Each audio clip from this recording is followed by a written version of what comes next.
Vice President told journalists that he hoped to strengthen the orderly flourishing relations and cooperation between Ankara and Banjul, not only in the area of military cooperation, but also in health, education and sustainable development.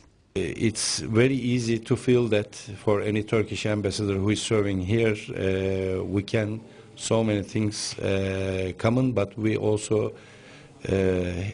we also have so many things to do for the future in the sense of close cooperation.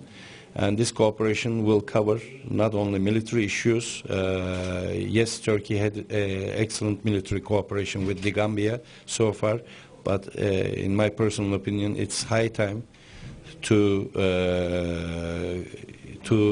launch some other projects, especially in the civilian sector. In the first place, of course, education, health, and sustainable development.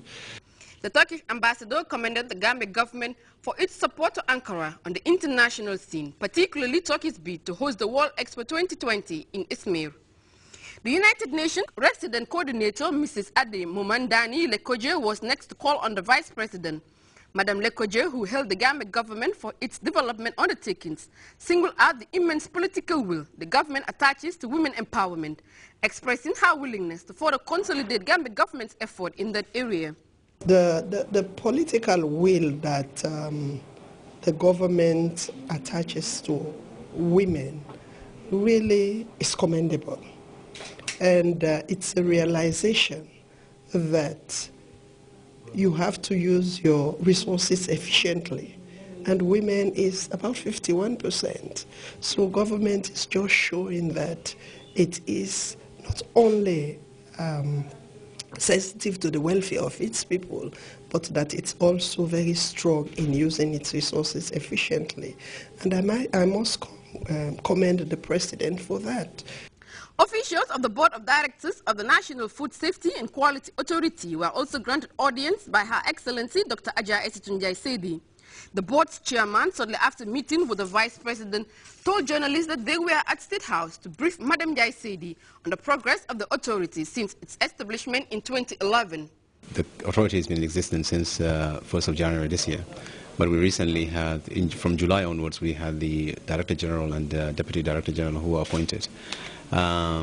So what we've been doing is we've been setting up the relevant structures in place. That includes the stakeholders forum and also the scientific committee, and plus the appointment of the Director General and the Deputy Director General. So that's what we've been working on, and we also briefed briefly on the upcoming groundnut and sesame marketing period to see how we can impact on the reduction of aflatoxin by getting inspectors and working with collaborative people to to at least enhance the groundnut export from the Gambia. The last to call on the Vice President, Her Excellency Dr. Esitunjai Sedi, was the organizing committee of the gold awarding ceremony of the President's International Award for 2013. The group was at the office of the Vice President to update her on the level of preparedness of the committee towards the upcoming ceremony to be held sometime in December 2013, as well as seek her guidance and blessing for the success of the ceremony, which according to officials is expected to be one of a kind. Aissatou Badiane Sarr, Grts. The Central Bank of the Gambia and Standard Chartered Bank have organized this synergy on the International Financial Reporting Standard for commercial banks in the Gambia. The training, as we hear in this report by Uminjai, seeks to enhance the capabilities of stakeholders in addressing key challenges and charting a way forward. Is the product of a partnership between the Central Bank of the Gambia and Standard Chartered Bank in their quest to ensure international standards in financial reporting for staff of commercial banks in the Gambia. This forum is also designed to come up with effective measures in offering a uniform banking standard that will provide high quality and credible information to regulators in conformity with international banking standards. In 2001, the International Accounting Standards Committee and other several countries decided to use the International Accounting Standards as a reference for domestic standards and set out a vision to adopt the International Financial Reporting Standard. It is against this backdrop that the Central Bank of the Gambia joined forces with Standard Chartered Bank to ensure the smooth transition of a standard financial reporting format that focuses experience sharing whilst looking at key challenges in the implementation of international financial reporting standards in the Gambia.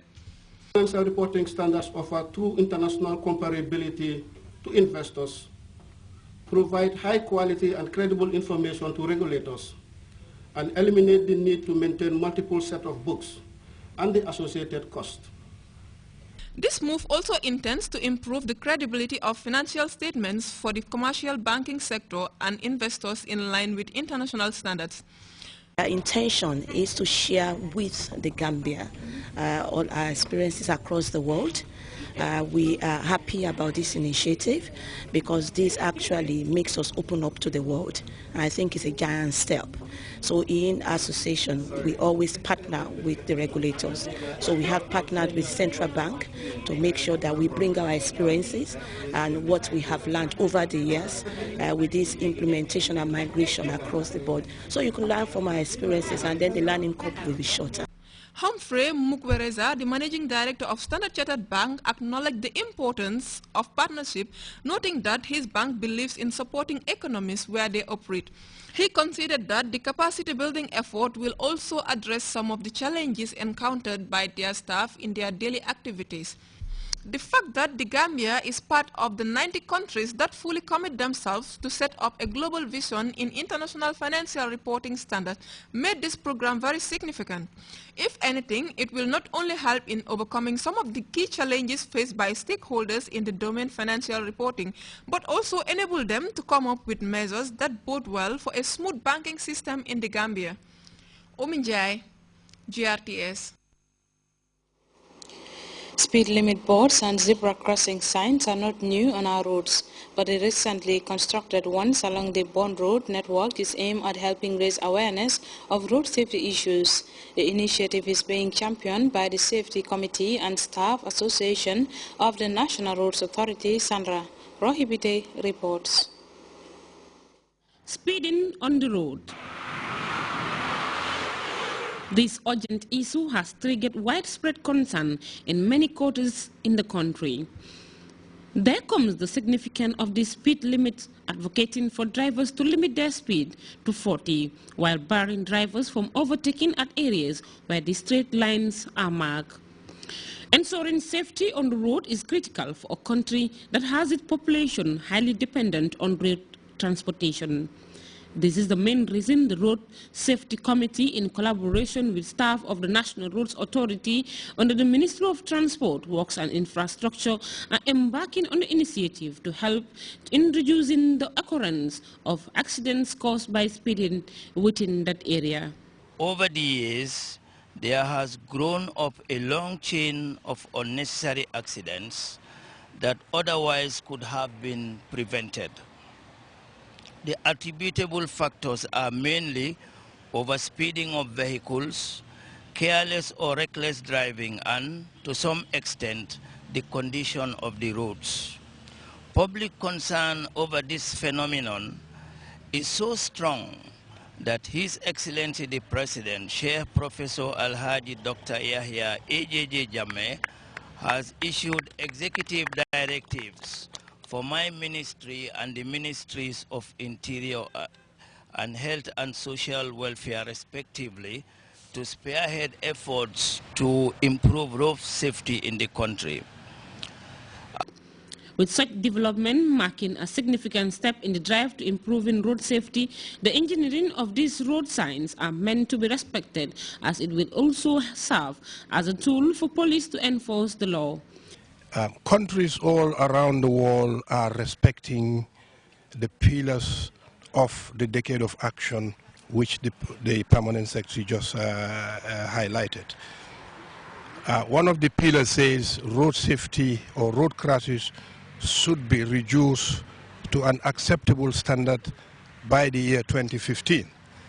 And countries all over the world have started contemplating how this can be achieved.